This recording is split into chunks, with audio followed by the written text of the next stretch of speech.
భారత రాజ్యాంగంలోని ఆర్టికల్ 43 కార్మికుల ఆర్థిక భద్రత మరియు గ్రామీణ పరిశ్రమల అభివృద్ధి గురించి వివరిస్తుంది.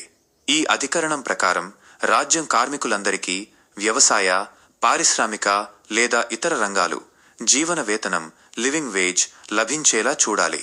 ఇక్కడ జీవన వేతనం అంటే కేవలం కనీస ఆహారం మాత్రమే కాకుండా కార్మికుడు తన కుటుంబంతో కలిసి గౌరవప్రదమైన జీవితాన్ని గడపడానికి విద్య, వైద్యం మరియు తగిన విశ్రాంతి పొందేందుకు అవసరమైన ఆదాయం అని అర్థం. ఆర్టికల్ 43లో నేరుగా సబ్ ఆర్టికల్స్ లేనప్పటికీ దీనికి అనుబంధంగా రాజ్యాంగ సవరణల ద్వారా 2 ముఖ్యమైన సబ్ ఆర్టికల్స్ను చేర్చారు.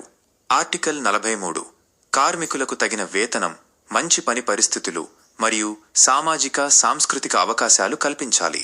అలాగే గ్రామీణ ప్రాంతాల్లో వ్యక్తిగత లేదా సహకార ప్రాతిపదికన కుటీర పరిశ్రమలను కాటేజ్ ఇండస్ట్రీస్ ప్రోత్సహించాలి. ఆర్టికల్ 43 42 సవరణ 1976 పరిశ్రమల నిర్వహణలో మేనేజ్మెంట్ కార్మికులకు కూడా భాగస్వామ్యం కల్పించడానికి రాజ్యం తగిన చర్యలు తీసుకోవాలి. ఆర్టికల్ 43 97 సవరణ 2011 సహకార సంఘాల కోఆపరేటివ్ సొసైటీస్ స్వచ్ఛంద ఏర్పాటు, స్వయం ప్రతిపత్తి మరియు ప్రజాస్వామ్య నియంత్రణను ప్రోత్సహించాలి.